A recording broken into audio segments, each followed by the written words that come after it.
Hi, everybody. Welcome to episode 1 of Great Works, aka an endless search for the greatest work of art. I'm Tay. And I'm Jess. And this is a podcast about everything and anything. More specifically, it's a podcast where each episode we take it in turns to convince each other why our chosen topic is, without a doubt, the single greatest work of art. We can talk about anything: a film, a book, a game, a song, and yes, even actual art. By the end of the episode, we'll either all agree that your thing is a masterpiece, or it will be in the bin. Let's get started.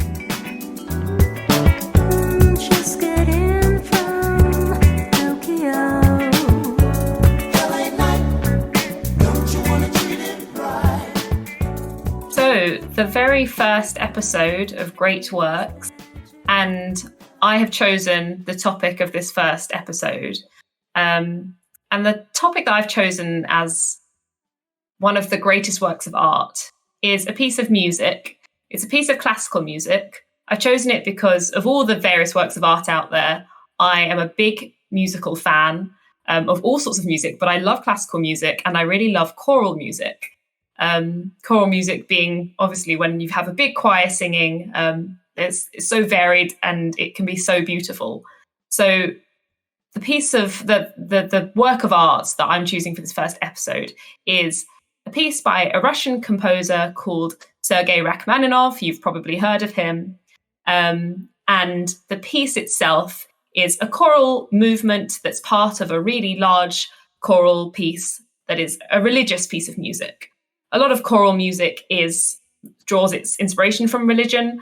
This episode isn't going to really be about that so much. It's not going to be talking too much about the religious aspect. And hopefully this will show you that, you can enjoy just the beauty of music for what it is, rather than necessarily, listening to it in a church setting. But the piece is called Bogoroditse Devo, Forgive My Russian. That is in Russian. It means Hail Mary. We say Hail Marys, there's the Ave Maria. That's all the same thing. It's all about the Mother of God. That's the text.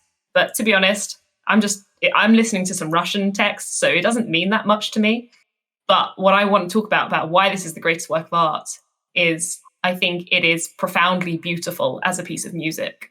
It is so emotional. It is so emotive. I think it gives you spine tingling chills in its beauty. And that is why I think it's a perfect piece of art for our first episode, because I think that it is an example of how music can make you feel really deeply.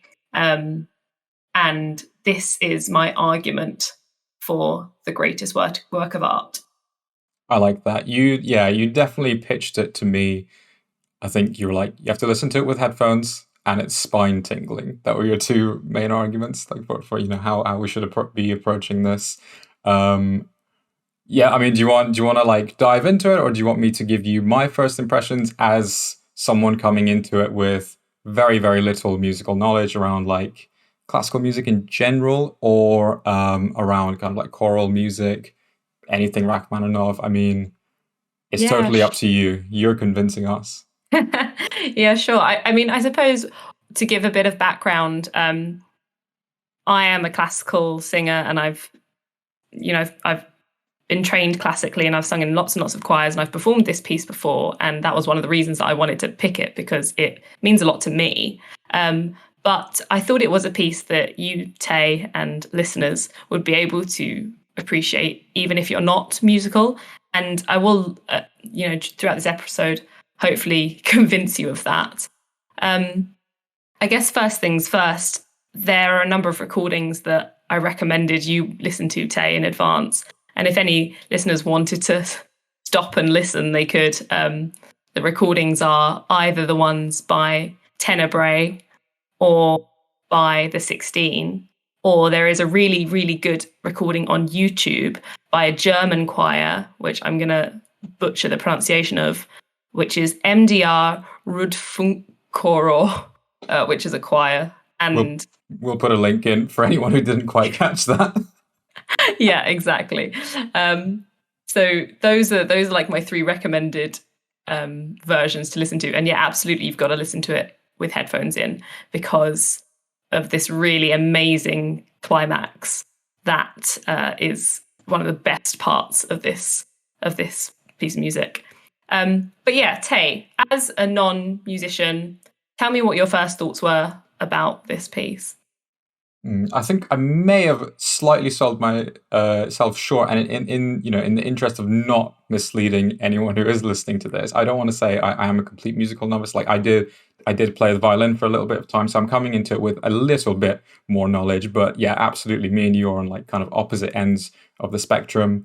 I don't really listen to music like this recreationally, so coming into it, I you were worried a little bit that it's going to be too specific, and I was telling you that from the audience perspective, like I want to be tuning in and listening to something that's going to be kind of a lot more niche and take me out of my comfort zone, and this definitely did.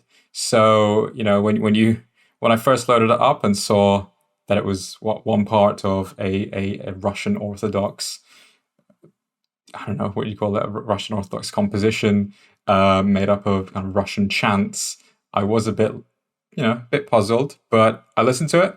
I really, really enjoyed it, would be my initial kind of impression.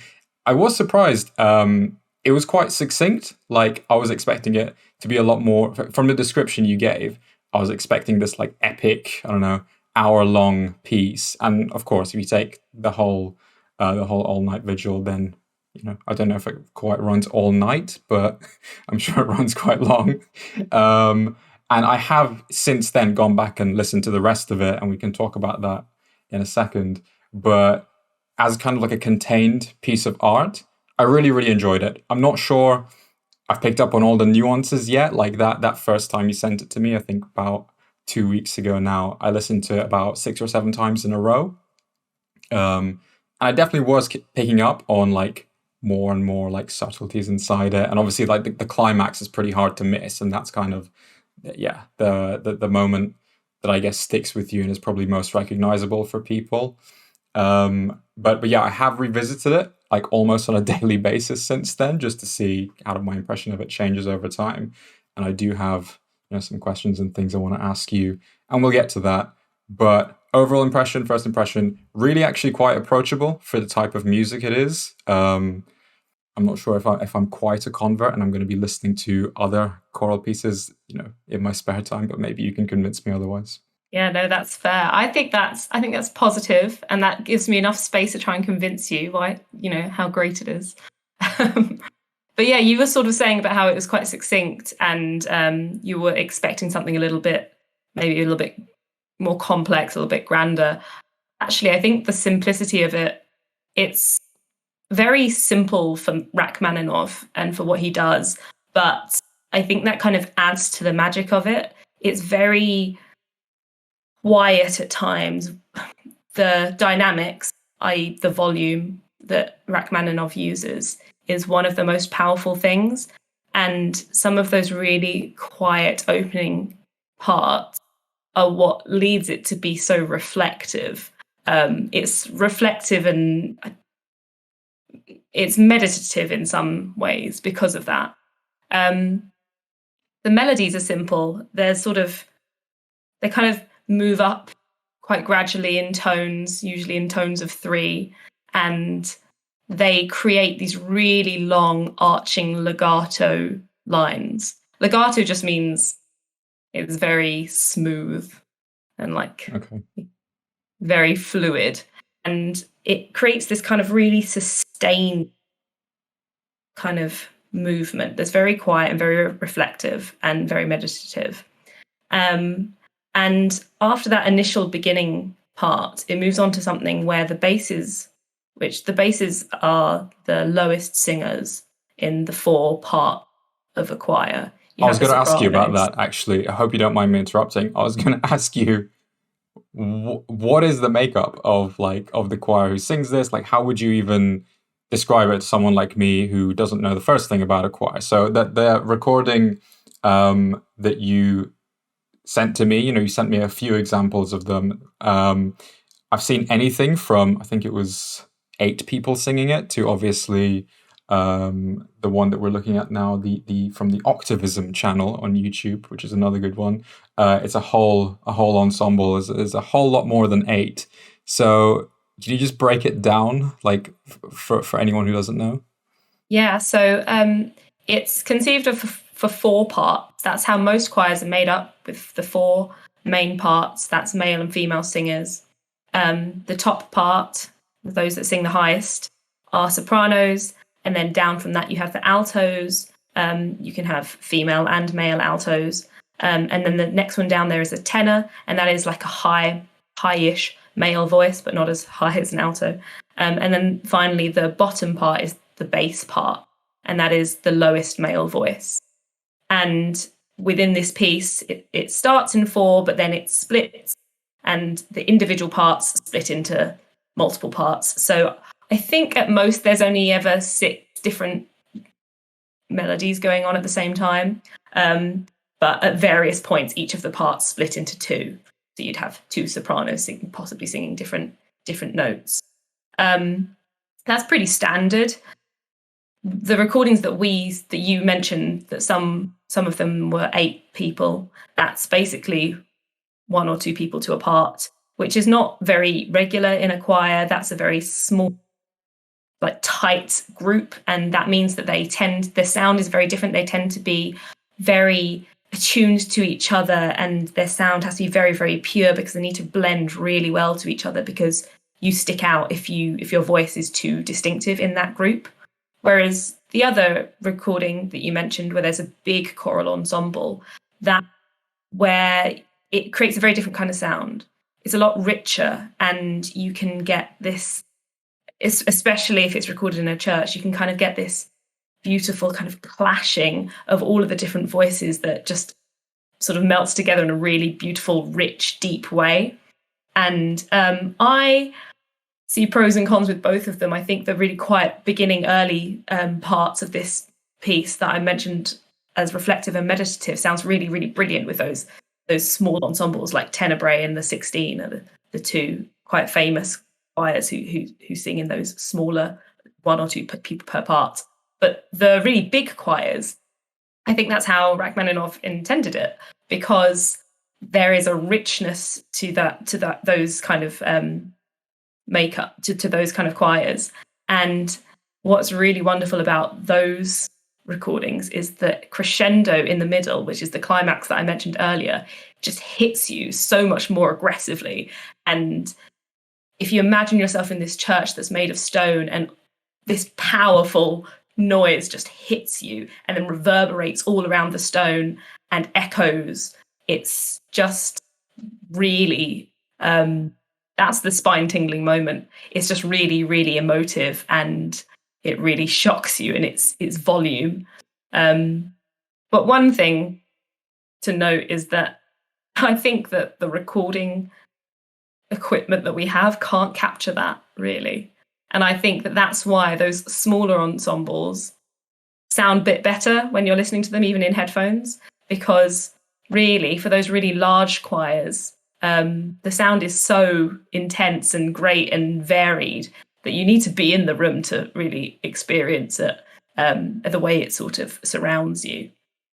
Speaking of which, shall we listen to the crescendo now?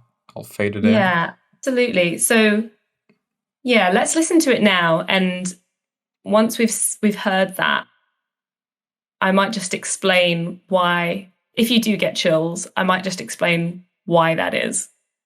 Perfect. And I'm really interested to know, you talked about the way Rachmaninoff intended it. So when we come back, I want to dig into that a little bit more and talk about maybe a little bit around the context of this. We can talk about that in a second. But also, what would the choir who were singing this in 1915, what was the composition of them then? How would it have differed? Where would they be playing?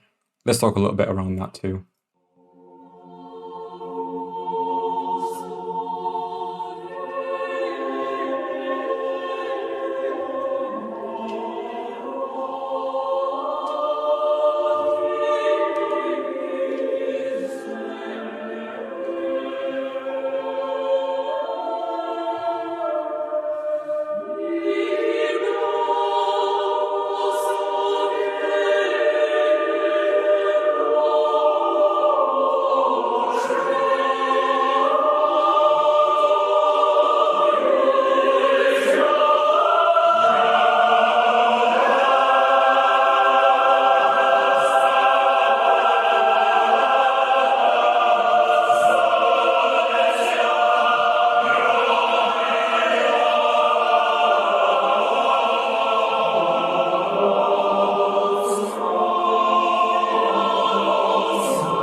never gets old.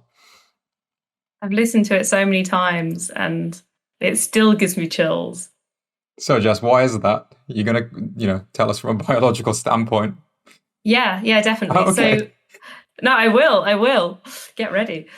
There's something called frisson, and it's literally that describes the kind of chills that you get down your spine, the goosebumps that you feel. And it is quite complicated. And I believe you are a scientist, Tay, and I am not a scientist. So I'm not going to try and explain it in a really detailed scientific sense. But essentially, there are a couple of different things that cause frisson, but it's your body's physical response to music. And it's your nervous system that actually responds, and also your reward system. So the same kind of system that can allow dopamine to get into your bloodstream as a result of, sex or gambling or eating good food. So it's exactly the same kind of thing. And that kind of like pleasure center of your brain becomes activated when you hear some music. And there are a couple of things that can cause this.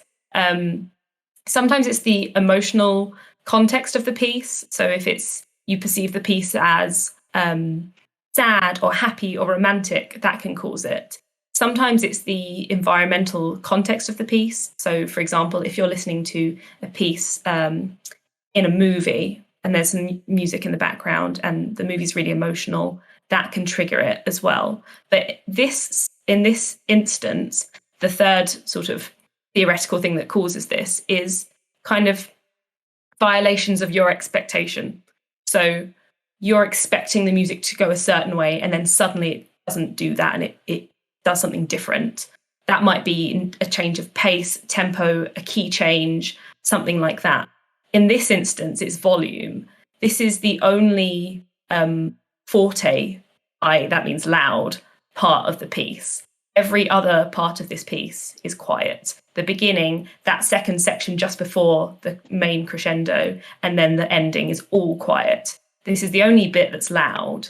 And in particular, it's made more extreme because that section just before it gets really loud, the basses aren't singing. So you have the tenors and the sopranos in unison, really sustained quiet notes, and the altos are doing quite a quiet tune. And then suddenly the basses come back in and the basses are singing loud and the sopranos are singing really high. Everyone is singing really loud and the parts split. So you have multiple harmonies. And that is such a shock to your senses that it can create that spine tingling feeling, and it's your body's actual response to, I'd like to say, good music. I have read about this, and it is always positive. The response is always positive, even if it's sad music you're listening to, even if it's a sad movie that is causing this feeling with its sad soundtrack. The response is still positive. It doesn't make you sad. Like something like grief makes you sad. The music is still a positive response, according to brain scans or something. But yeah, that's the science behind it.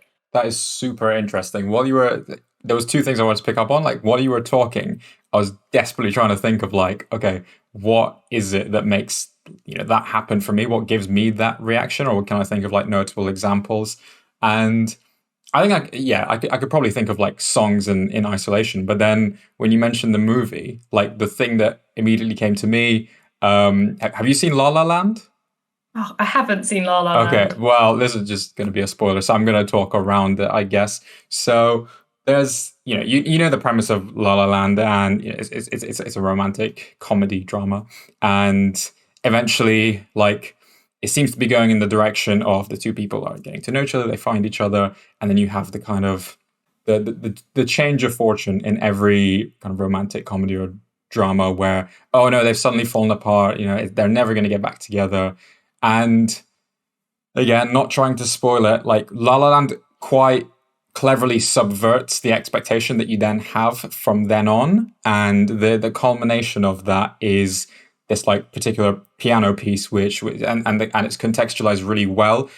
in that Ryan Gosling's character is, he's a jazz pianist. He plays at this jazz club, and the final like climactic song and the climactic moment of the film is the two characters, Emma Stone's character and Ryan Gosling's character, in the jazz bar, seeing, again, don't want to spoil it, seeing a version of events that could happen with a really cool like jazz backing track. And that is the first moment like this that came to mind, which is a really interesting one. And yeah, the first one that I could think of. It definitely has those same, what you said about it, like changing pace or doing something unexpected, definitely happens there too. And and in some ways it is a very sad scene. It's not quite grief, but it does have very sad undertones, but the music kind of, like you say, counteracts that, which is super, super interesting. And then the other thing was, you said that this is the only loud part of the piece, and obviously, like, it is, but I think it might be one of, if not the only, one of the very few actual forte parts of the whole all-night vigil. Like, correct me if I'm wrong, but this morning I was listening to the whole thing. So there was, again, not very interesting, there were some workmen outside making a lot of noise. So I had some like documents that I needed to read, actually focus on. So I listened to this with kind of noise cancelling headphones on, and I just thought I need something super chill, just not gonna, because I can't really listen to music that demands a lot of attention when I'm also reading. So I thought this will be, very easy listening. How loud is it going to get? And the one moment I had to like actually turn it down, and I couldn't hear myself thinking when I was reading the documents, was when it hit this crescendo. And I hadn't realized it because, I will be honest, like the first 5 or so parts did all blend into one, and I couldn't really differentiate what I was listening to. But when it came to this moment, like, yeah, you definitely feel it. It hits you. No matter if you're doing a different task, it does demand attention. So I'm totally with you there. Yeah, I sort of wonder, because the all-night vigil, as we mentioned earlier, is an Orthodox sort of a Russian Orthodox church service, and it follows the kind of canonical hours that monks used to get up and sing vespers, and then they used to sing matins, and that is what this all-night vigil compresses. It compresses vespers, then matins, then first hour, I think, are the 3 sort of sections.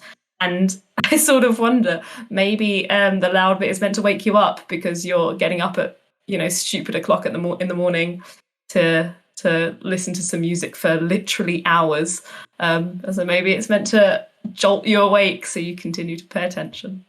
That's probably not an accepted theory, but I think that's quite a funny idea. No, that is, yeah, we've nailed it. This is an alarm clock. This is, like 19th century. Well, how far do Vespers go back? I guess we can, if you're happy to, we can dig a little bit into like the history around this. I don't know how much research you did into that, but I got a few things I want to talk about too. Yeah, I mean, my knowledge of it is not hugely great. Obviously, these kind of religious services go back, really, really far. Like the Russian Orthodox Church is, it goes back really, really far. The interesting part of this is that this was written just before the Russian Revolution, and around the time of the Russian Revolution of 1917, and there was the rise of the Soviet Union, there was a condemnation of religious music. So this then becomes not acceptable, this kind of music, which is a shame because it's so beautiful, but it's actually quite it's quite a pivotal piece in, like, I suppose, the history of Russia and the history of Russian music. It's sort of the end of an era. So I think that's actually really quite interesting. Yeah, awesome. So that I think we must have read the same article. What I wanted to talk about, Rachmaninoff wrote the entire all-night vigil in 2 weeks, it said. They say it made its debut in 1915 to benefit the war effort. Obviously, kind of in the lead up to the events of 1917, at which point, like you said, this was banned. And I was reading that, even 50 years later, so the first performance was in 1915, then the first recording of it, I believe that was kind of published by a label and distributed. I think it did quite well across Europe and in the US. Like that wasn't until 50 years later. And even then, because of like the Communist Party's ban on religious music, it was only for export and for kind of private study, right? How much do you think that adds to the lore of the piece? You know, is it the idea of like this is a part of Russian cultural identity? It makes a debut in a time of war, at a time when kind of tensions are high, and then by the time it's had a few performances, like that's it. The cultural revolution happens. Rachmaninoff leaves the country soon after with his family. It is an end of an era, like you say, and then obviously the whole kind of religious underpinning of it makes it very inaccessible to the Russian people and kind of to other people more widely. How much of that does it play into it being considered a great piece of art, or, you know, Rachmaninoff's greatest work? Yeah, I mean, there's a lot to unpick there, I guess. I mean, obviously, when he was writing this, you can't imagine that he could predict that kind of outcome, that it would be banned. But I think a few years before the Russian Revolution, it's conceivable that he could be thinking that it might be an end of an era in some way. And this sort of music is a real deviation from the other stuff that he's written. It's really quiet, really reflective, very simple, which is very different from some of the other things that he's done. That's a lot more colourful. So in some senses, you wonder if it's sort of reflective because of that kind of mourning the end of an era, and sort of going back to those roots of an earlier Russia. It's really quite possible that it sort of has those kind of reflections. In terms of how it is seen nowadays, I think that the fact that it is the end of an era, in a sense, for Russian composers, obviously he was influenced by really big Russian composers like Tchaikovsky and people like that. And the fact that this, in some senses, does mark the end of that era, literally because it was banned, because it was religious. And, like he continued to compose, but maybe in that sense, it has been a bit romanticized. And that is quite possibly why it's become a bit of a cornerstone of choral music. It's not the most famous piece, but if you're a choral singer, you will have sung it. It's a very popular one. Here's a question. How difficult is this to sing? It looks like a sneaky one. Like, it looks fairly simple. Like, we've talked about how maybe it's quite accessible. And there is a point I want to come back to on that with kind of how it fits into Russian culture at the time. But is that deceptively so? Like, is it actually a really challenging piece? Or kind of, as someone who's sung it, what do you think? I think that there are a few points that are worth noting as quite difficult. It is simple. There are the sustained, quiet, high notes before the crescendo are very difficult to sing technically. Like, it is difficult to sing high and quiet and sustained and get your breathing right, so you don't basically stop the note in its tracks. You have to balance your breathing with the people around you so that you can't hear the breath that breaks the line. But I think the thing that's worth noting as the most challenging is the basses and the basses line. So people nowadays who sing this piece, the basses of most choirs can't sing the low notes that were intended for this piece. Russian basses have a reputation for being really low, really, really rich. And that kind of reputation hasn't really been matched by anybody else, by any other nation's singers. And Rachmaninoff wrote it for these kind of people. There was a really great anecdote for another one of the pieces.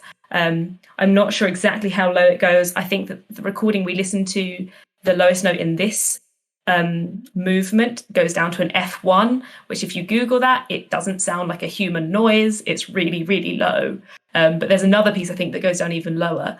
And there's a brilliant quote. If you let me just briefly find this quote. So the really great quote was from Nikolai Danilin, who conducted the premiere of this piece. And the piece that he had just been shown by Rachmaninoff went so low and required 3 really low basses. I think that Rachmaninoff actually recalled that Danilin shook his head, saying, "Now, where on earth are we to find such basses? They are as rare as asparagus at Christmas." Nevertheless, he did find them. I knew the voices of my countrymen. That's a brilliant way of describing how Rachmaninoff and probably many Russians and Russian choral singers and composers thought of the voices of their countrymen as really rich basses. And these basses are actually called basso profundo. That's the technical name for these really very low basses. And that's another reason why I think this song is fantastic. It's a proper piece of art because it requires such skill to pull it off properly. And clearly from the mind of someone who, it wasn't just thinking musically about this. Like we're giving it too much credit as a cultural touchstone, as like a mark of an end of an era. But I honestly, the more we talk about it, the more I'm convinced he knew that kind of the poignancy and the significance of it. A point I alluded to earlier, and that now I feel like is strengthened by your point about Rachmaninoff knew his countrymen. He knew that there were these people who could reach these, really ambitious notes. So like he understood Russia, right? And I said it earlier. From what you're describing, like the piece sounds really accessible, really easy to listen to, unlike some kind of classical pieces, whether it be from hundreds of years before this or even since. So I think truly, like he was when he was making this, like it's a piece that's meant to be performed at huge public gatherings. It marks a significant point in the year. Like to me, I'm convinced that this was Rachmaninoff's almost like gift to his country, and the fallout from everything after the war and the revolution, like we see that in Rachmaninoff's output. Once he's done with these pieces, once he flees the country and moves abroad, like I don't know if you read this, but I found it super interesting. He actually moved to Beverly Hills for the final years of his life. So it wasn't Hollywood, somewhere in the West Coast of the US.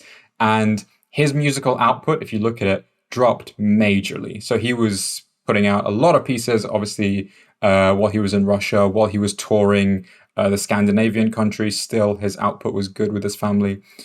He first went to New York, where he was greeted as I read a quote, like as a bit of a rock star. So people were camping out outside his hotel. They'd heard that Rachmaninoff, the great Russian composer, was here, and it was something akin to Beatlemania for the time. He performed and wrote pieces in New York for a while before moving to the West Coast, where I think his output dropped even further. And by the end of his life, he was he'd become a fully fledged US citizen, which meant that unfortunately at the time of his death, he couldn't be buried in his homeland of Russia, which is really, really sad if you think about it. But the point I'm getting to and where I'm going with all of this rambling is that when it came time to his funeral, Rachmaninoff chose a piece from the all-night vigil. Unfortunately, it wasn't this one that we're talking about, but I think the point still stands. He chose number 5. Can't remember what it's called. Jess, you might know. But he credits the all-night vigil as maybe one of his top 2 favorite compositions from himself. And I think it's really, really telling his kind of relationship with both his family, with his country, and with his work once he left Russia, and the final choice to include this, this religious masterpiece as his final swan song. So I'm making the argument for you, Jess. Like, this is a really important piece of work for Russia. See, what I was going to conclude with, my argument is pinning around the emotional side of things, around the actual music itself, and how it makes you feel. I'm using this as a major example for how music can make you feel a certain way and can feel haunting and spine tingling and that this represents the power of music. This piece is one of many pieces that could do that. But it does it in a certain way that I think is brilliant. But you've just given me an even stronger argument. So I love that you've come at it from a different perspective and convinced, I'd like to say, both yourself and myself. So that's my argument for this piece. And I hope I've convinced you. I mean, you've done a great job. I'm not ready to call it the greatest work of art of all time in the history of the known universe quite yet, because this is episode 1. But I think if it wasn't obvious, you've convinced me and hopefully our listeners as well.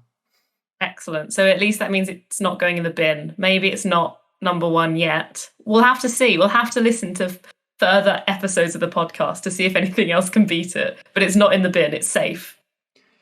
It's on the list, yeah. Maybe we'll have harsher critics on future episodes. We haven't talked about it. Maybe it's worth taking a second just to talk about like what we envision this podcast being as we move forward, and what the format's going to be. But before we do that, shall we wrap up the topic? Have you kind of said anything else? You got anything else you want to say? I don't think so. I think that I am content. I think I have said everything that I wanted to say. I think I've rambled enough, Tay. Do you have anything further you would like to say? Why, yes, I do. I'm glad you asked. I can't believe I nearly forgot this. This was the thing that I loved most about researching this piece. And I should add, this was very, very light research. Yes, you're the expert here. I was just trying to keep up. But, this is my favorite thing. And I'm just going to play it and we'll come back and we'll talk about it. Bogoroditse Devo,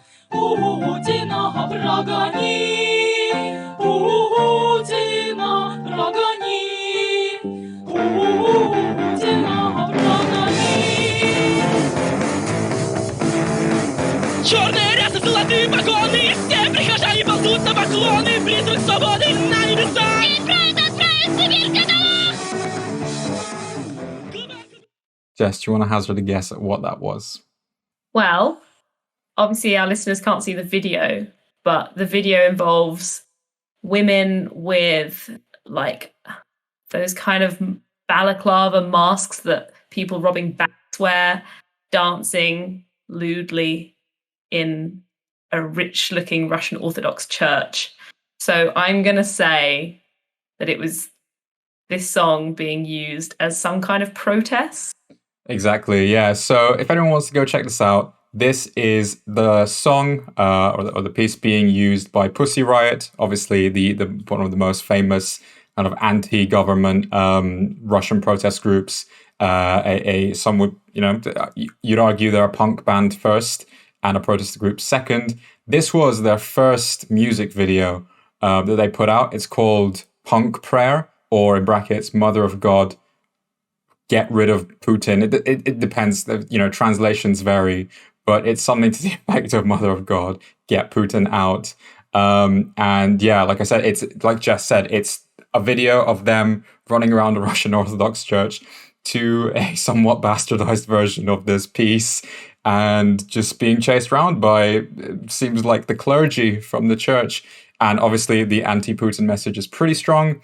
It's interesting that they would use a song which we've talked about being such a cultural, milestone for the Russian people that was silenced at the time of communism. They're, I guess, resurrecting it and putting their own spin on it.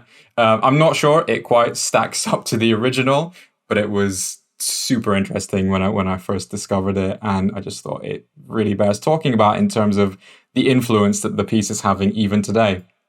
Was it a popular piece? Did it make it into the charts? I don't think so. Definitely not the charts in Russia, but it made it onto the citations page on Wikipedia as a footnote, so that's something. Then at it least must be big. I think actually following this, 2 of them went to prison, and the third one's case was, I think it was thrown out for whatever reason. But yeah, this really kicked off the whole Pussy Riot saga, which I believe has actually culminated in one of them now running against Putin for president. But yeah, let's not get too political with it. I just wanted to call it out. because it just blew my mind that Rachmaninoff made it into a punk song as well. You love to see it. It's pretty cool. Okay, that elevates it in my eyes for a greatest work of art. Let's leave it there. Jess, you've convinced me. It goes onto the list. We'll have to find out how it stacks up against the competitors in the future.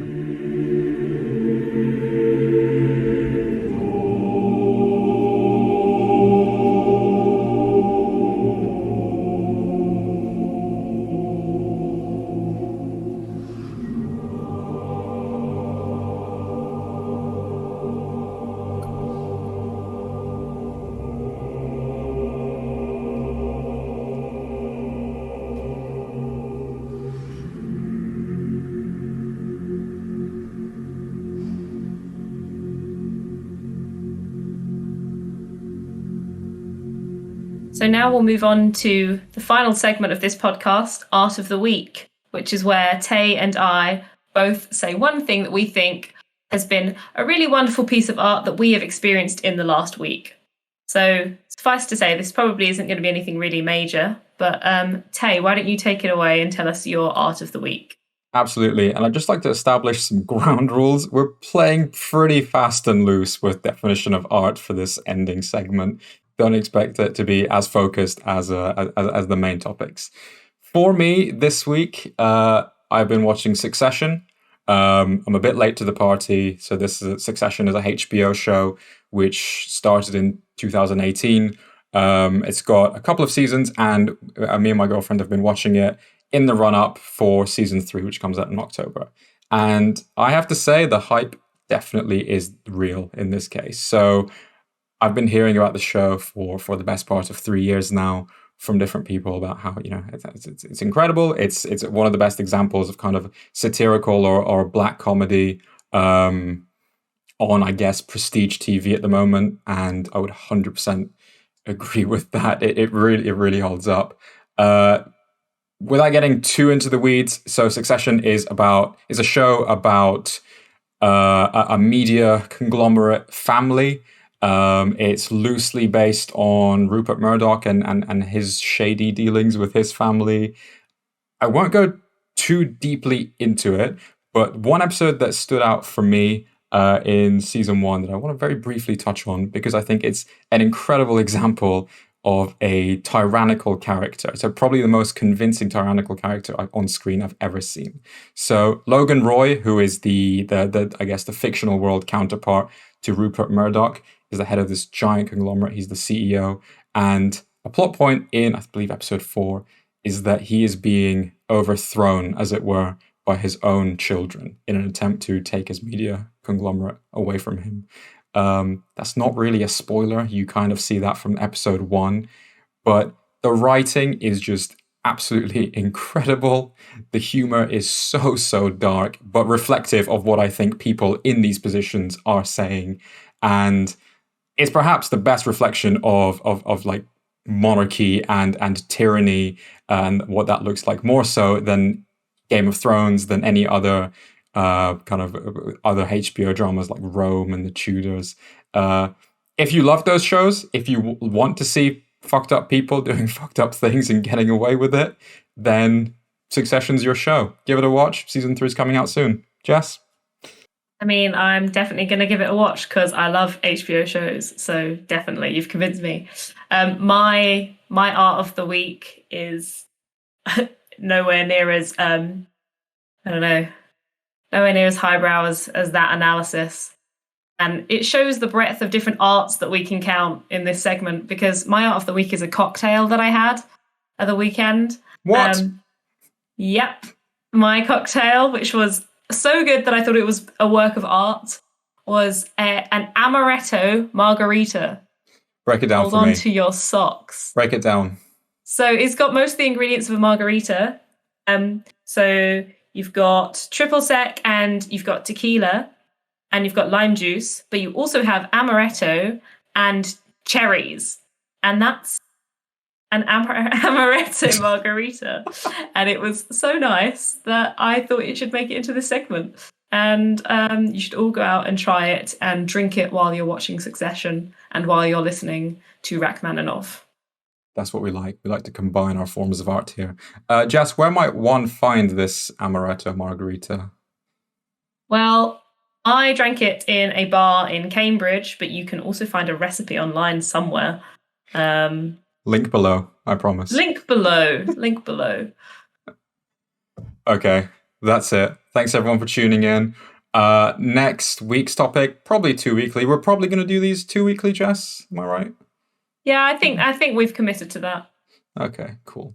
So next week's episode, or next 2 weeks' episode, is going to be my topic. And the topic I've chosen, or I should say nearly chosen, is one of 2 Simpsons episodes. So I feel like this is going to be one of many times that The Simpsons come up on this show. Jess and I are big fans. Episode 1 that I'm considering, Bart Sells His Soul. Episode 2, Lisa's Substitute. Both really emotional, really relevant, up there in terms of Simpsons episodes. I'll give them a rewatch. Jess, I'll get you to watch them too, and we'll dig into it next time. I love that I have the excuse to watch 2 really good Simpsons episodes because they're both really good. I'm really excited to hear what you have to say about them.